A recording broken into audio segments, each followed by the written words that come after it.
Next time you reach for a cheap banana at the grocery store, spare a thought for Sam Zemurray. This man wrangled empires, crushed rivals, and allegedly orchestrated a CIA coup, all to control the humble banana. But how did one man become so powerful from a simple fruit? And what shocking lengths did he go to maintain his banana throne? Watch this video to uncover the dark side of the banana biz and the ruthless billionaire who ruled it. Samuel Zemurray, also known as Sam the Banana Man, was an American businessman who hit the jackpot in the banana business. He founded the Cuyamel Fruit Company and later climbed the ladder to become the big cheese at the United Fruit Company, the ruler of all fruit companies back in the day. Zemurray's companies didn't just sell bananas. They also stirred up quite a storm in Latin America. They weren't exactly angels in how they operated, often getting tangled up in the economic and political affairs of the countries they operated in. You could say they were major players in shaping the economies and politics of those regions. Let's start the story from the roots of this most evil banana business.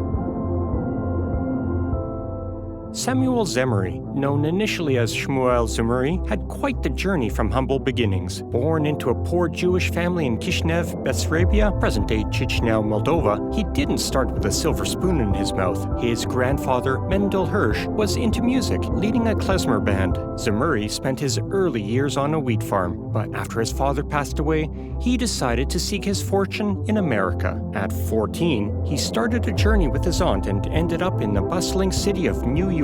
Eventually, he went to Salem, Alabama, where his uncle ran a general store. Life in the States wasn't a walk in the park for Zemurray. He hustled through various odd jobs, from assisting carpenters to delivering goods, and even door-to-door sales. It was tough, but he managed to scrape together enough money to bring his siblings from Europe to join him in the land of opportunity.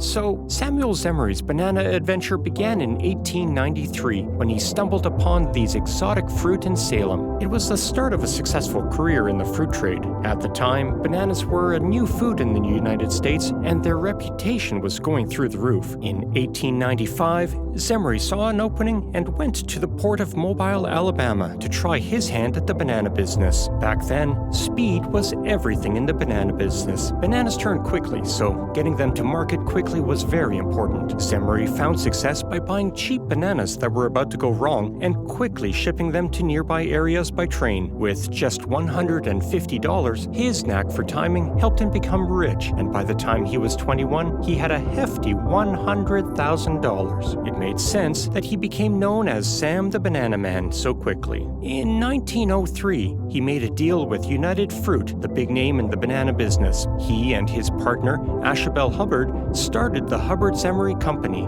whose job was to get United Fruit's ripest bananas and send them all over the world. United Fruit even bought shares in Hubbard Zemurray. Soon, they took over the Cuyamel Fruit Company and changed its name to theirs. At this point, the company bought bananas from farmers in Central America because they hadn't started growing bananas themselves yet. So, in 1910, Zemurray made a big move and snagged himself 5,000 acres of land near the Cuyamel River in Honduras, close to a place called Omoa. But he wasn't done yet. Oh no, not even close. He hustled, borrowing more cash and snapping up more lush forest land in Honduras, perfect for growing those beloved bananas. Now, Zemurray wasn't one to sit around twiddling his thumbs. He got right down to business, turning those lands into banana gold mines. He set up plantations, laid down railroads, and threw up bridges like nobody's business. And who helped him to do it? Well, a whole bunch of hard-working folk from Jamaica, that's who. But Zemurray wasn't one to shy away from getting his hands dirty either. No, he rolled up his sleeves and jumped into the fields alongside his workers.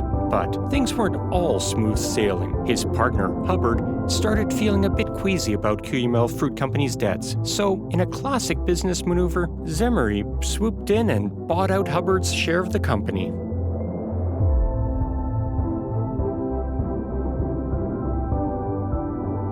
Zemurray's business was booming, partly thanks to some not-so-kosher deals with the Honduran government, but trouble was brewing on the horizon. In 1910, Honduras was in a pickle with the United Kingdom over some debt they owed. Enter Philander C. Knox, the U.S. Secretary of State, who decided to lend a helping hand in sorting out the mess. Now, here's where things get interesting. Knox's plan involved sending in J.P. Morgan and Company agents to collect taxes in Honduras to pay off the debt. Sounds straightforward, right? Well, not for Zemurray. He saw this as a potential disaster for his business and decided to take matters into his own hands. Zemurray didn't just sit around twiddling his thumbs, though. He rolled up his sleeves and got to work. He started lobbying Knox, trying to sweeten the deal in his favor, but Knox wasn't having any of it. He told Zemurray to quit Honduran affairs and stick to his bananas. You'd think Zemurray might listen to the guy in charge, right? Nope. Instead, he cooked up a wild plan to overthrow the Honduran president Miguel Davila, all to protect his business interests. He teamed up with a mercenary named Lee Christmas and rounded up a motley crew of about 100 other mercenaries, including the legendary Sam Zemurray. With their ragtag army in tow, they sailed to Honduras in a repurposed U.S. Navy ship, ready to stir up some trouble. They managed to oust Davila and install exiled former President Manuel Bonilla. As a thank you for his role in the coup, Bonilla showered Zemurray with all sorts of juicy tax breaks and land concessions for his Cuyamel Fruit Company. Talk about playing hardball.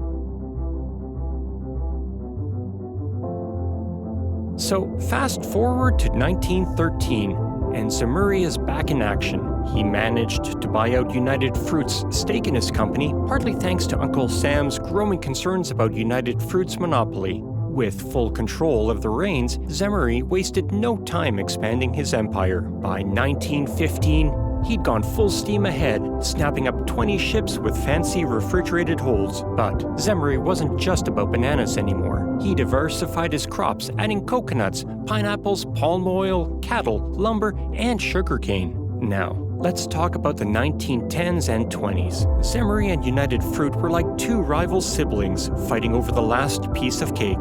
Their turf war in Central America was wild, involving everything from childish pranks to full-on sabotage and legal battles. Things even got so heated that a Cuyamel fruit boat was caught red-handed with a secret stash of weapons in 1928.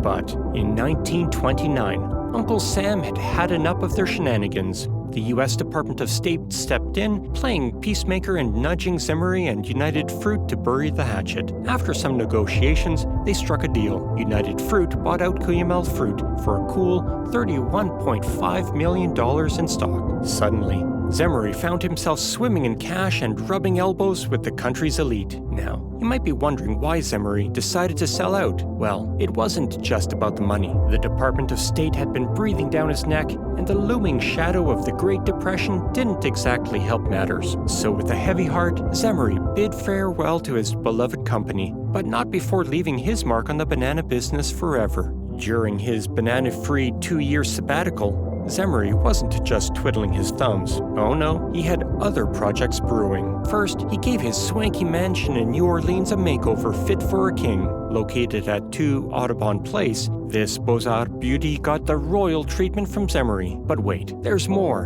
In 1928, he snagged Holtonswood, a sprawling 25,000-acre plantation near Hammond, Louisiana. This lush retreat became Zemurray's paradise, where he'd kick back and relax for the rest of his days. Now, let's fast forward a bit. United Fruit, bless its heart, hit some rough waters. Between mismanagement and the sucker punch of the Great Depression, their financial ship was taking on water fast. The stock tanked, plummeting 90% in value after swallowing up Cuyamel. Seeing the chaos, Zemurray smelled an opportunity. Like a seasoned captain taking the helm in a storm, he swooped in, buying up a controlling stake in United Fruit. Then, with a stroke of genius, he orchestrated a boardroom coup, booting out the old guard and taking charge. With Zemurray at the helm, United Fruit got a makeover of its own. Decision-making power was decentralized and the company got back on its feet. After Zemurray sold off Cuyamel, United Fruit hit a rough patch thanks to the Great Depression, which threw a wrench in the works. But our man Zemurray wasn't one to sit back and watch the ship sink. Oh no, he had a plan. He figured United Fruit could better weather the storm if it was managed differently. So he did what any savvy businessman would do. He penned a letter and showed up at a board meeting with his game-changing ideas. But alas, the powers at United Fruit weren't exactly thrilled about his suggestions. Undeterred, Zemurray took matters into his own hands. He hit the road, visiting United Fruit shareholders individually and convincing them to hand over their voting power. Armed with these proxies, he stormed into another board meeting, slamming the proxies down on the table with a bold declaration. "You've been messing this business up for too long. It's time to set things right." And just like that, Zemurray found himself at the helm of United Fruit Company. With his hands-on approach, he wasted no time in shaking things up. He hit the banana plantations, getting dirty to understand every aspect of the operation. Thanks to his keen eye and no-nonsense attitude, Zemurray was able to weed out the weaklings, streamline operations, and implement smarter financial strategies. But that's not all. He also had to deal with some pesky banana diseases, like Sigatoka and Panama disease, which wreaked havoc on the crops. To tackle the problem, Zemurray spearheaded massive land acquisitions across Central America. United Fruit simply uprooted and moved to fresh territory whenever the diseases struck. Before you knew it, they owned vast swaths of land in countries like Honduras. But retirement didn't mean kicking back and sipping banana smoothies. Nope. Zemurray and his family dove headfirst into philanthropy. They poured their hearts and wallets into Tulane University, donating a stash of Mayan artifacts found in banana fields. Tune in and subscribe to the channel for more such amazing videos.